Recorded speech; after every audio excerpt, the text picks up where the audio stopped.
अस्सलाम class 10th उम्मीद करता हूँ बेटा आप लोग खैरियत से होंगे। तो स्टूडेंट्स हम एक्सरसाइज 2.2 का सोल्यूशन कह रहे थे और आज हमने उसका क्वेश्चन नंबर 3, 4, 5 डिस्कस करना था। तो स्टूडेंट्स क्वेश्चन नंबर 3 की तरफ देखें। If you look at the statement we have to prove that x cube plus y cube equals to x plus Y into x plus omega y into x plus omega square Y.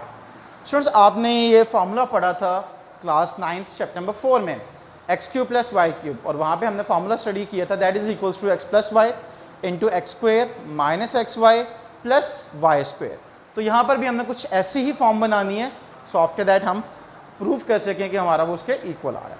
तो students उसके लिए आप क्या करेंगे, उसके लिए obviously आप right hand side लेंगे and students right hand side is x plus Y into x plus omega y into x plus omega square Y.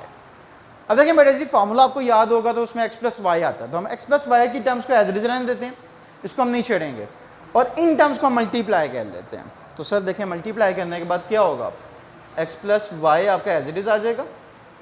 Now students X into X it will become X square, X into omega square Y. तो students can we write plus X Y omega square, yes sir we can write.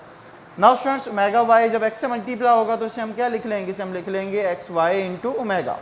Now students इसको इससे multiply कर दें तो देखिए omega into omega square तो क्या हो जाएगा omega cube and y into y it will become y square. That's it बेटा जी। अब देखें हमने सिंप्लीफिकेशन करनी है स्टूडेंट्स। अगर आप इन दो टर्म्स में फोकस करें तो इन दोनों टर्म्स में एक्स वाई आ रहा है, हम इन दोनों टर्म्स में से एक्स वाई कॉमन ले सकते हैं। जी सर हम बिल्कुल कॉमन ले सकते हैं। तो स्टूडेंट्स हम कॉमन ले लेते हैं x plus y x square plus, अब देखें बेटा जी एक्स वाई कॉमन ले लिया, आपके पास ये क्या आ गया ओमेगा स्क्वेयर और ये क्या आ गया plus omega. And students we know that omega cube हमने प्रूव भी किया था ओमेगा क्यूब किसके इक्वल होता है, दैट इज इक्वल्स टू 1। तो स्टूडेंट्स 1 इंटू वाई स्क्वेयर। अब देखें फर्दर सिंप्लीफाई कर लें तो बेटा जी आ जाएगा आपके पास X plus Y into x square plus X Y. Now students by using the formula we know that omega square plus omega किसके इक्वल होगा students, that will be equals to -1। Sir हमने प्रूव भी किया हुआ sum of cube roots of unity जिसमें हमने formula discuss किया था कि 1 प्लस ओमेगा स्क्वायर किसके इक्वल है, 0 के इक्वल है। तो वहाँ से ही ओमेगा प्लस ओमेगा स्क्वायर किसके इक्वल हो जाएगा, -1 के इक्वल हो जाएगा और ये आपके पास क्या आ जाएगा वाई स्क्वायर। नाउ स्टूडेंट्स जो माइनस है ऑब्वियसली वो इस प्लस को चेंज कर देगा, तो ये आ जाएगा आपके पास X plus Y into x square minus x Y plus Y square. और स्टूडेंट्स ये वही फॉर्म है जो आप लोगों ने प्रूफ करनी थी and that is x cube plus y cube. तो सर प्रूव हो गया जो हम प्रूफ करना चाह रहे थे। अब इसका जो क्वेश्चन नंबर 4 है स्टूडेंट्स वो आप लोग खुद से अटेम्प्ट करेंगे। ऑब्वियसली अगर कोई भी क्यूरी है तो आप उसमें कंडक्ट कर सकते हैं। मैं क्वेश्चन नंबर 5 सॉल्व करवा रहा हूँ। क्वेश्चन नंबर 5 में स्टूडेंट्स एक टेक्निकल पॉइंट है, उस पॉइंट को आप लोगों ने ध्यान से समझना है। अब उसमें देखें आपको गिवन है prove that 1 plus omega multiply by 1 plus omega square multiply by 1 plus omega 4 multiply by 1 plus omega 8 up to 2n factors. सोचिए 2n फैक्टर्स एक इंपॉर्टेंट वर्ड है यहाँ पे और आपने शो करना है दैट इज इक्वल्स टू 1। तो ये किसके इक्वल है स्टूडेंट्स, ये 1 के इक्वल है। अब देखें इसमें हम क्या करेंगे, इसमें हम सिंप्लीफाई करेंगे। आपके जो फैक्टर्स हैं वो 2n है, तो स्टूडेंट्स अगर हम दो टर्म्स को कंबाइन कर दें तो फैक्टर्स क्या हो जाएंगे, वो n रह जाएंगे। सो देखिए हम उसका सॉल्यूशन स्टार्ट करते हैं by taking left hand side. और स्टूडेंट्स लेफ्ट हैंड साइड हमारे पास क्या है 1 plus omega square 1 plus omega 4 into 1 plus omega 8 and students up to 2n factors. अब बेटे जी आप क्या करें, आप जो ओमेगा की पावर्स हैं उसको ब्रेक डाउन कर लें। अब ऑब्वियसली 1 प्लस ओमेगा तो आप ब्रेक डाउन नहीं कर सकते, तो 1 प्लस ओमेगा आपका एज इट इज रहेगा, 1 प्लस ओमेगा स्क्वेयर भी आपका एज इट इज रहेगा। नाउ स्टूडेंट्स ओमेगा 4 को आप लिख सकते हैं omega cube into omega because आपने मल्टीपल ऑफ क्यूब बनाना होता है। एंड स्टूडेंट्स सिमिलरली ओमेगा 8 इससे आप क्या लिख लें, इससे आप लिख लें ओमेगा 6 इंटू ओमेगा स्क्वेयर और students up to 2n factors as it is. So देखिए स्टूडेंट्स इसको फर्दर सिंप्लीफाई करें तो आपके पास आ जाएगा 1 प्लस ओमेगा स्क्वेयर। स्टूडेंट्स ये आपके पास क्या आएगा 1 प्लस ओमेगा आ जाएगा because omega cube is equals to 1। And similarly students omega raise to power 6 भी 1 के इक्वल होता है, तो ये आपके पास क्या आ गया, ओमेगा स्क्वायर आ गया अप टू 2n फैक्टर्स।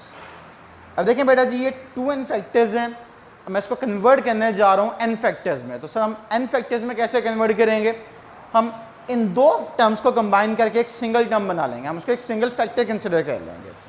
तो देखें स्टूडेंट्स, मैं ब्रैकेट यूज़ कर रहा हूँ 1 plus omega into 1 plus omega square, and similarly students ये terms 1 plus omega into 1 plus omega square, now it will become n factors. क्योंकि देखिए बेटा जी, पहले आपके पास मल्टीपल टर्म्स थी, अब आपने नंबर ऑफ टर्म्स क्या होगी स्टूडेंट्स, हाफ हो गई हैं, तो ऑब्वियसली जो नंबर ऑफ फैक्टर्स थे वो भी क्या हो जाएंगे, हाफ हो जाएंगे। अब इनको आपने सिंप्लीफाई करना है। सो सर सिंप्लीफाई करते हैं, we know that 1 plus omega that will be equals to minus omega square, and similarly students 1 plus omega square that is equals to minus omega. इसी तरह से बेटा जी इस साइड पर भी 1 plus omega square, we all know that it is equals to minus omega square, and 1 plus omega square that is equals to minus omega up to n factors।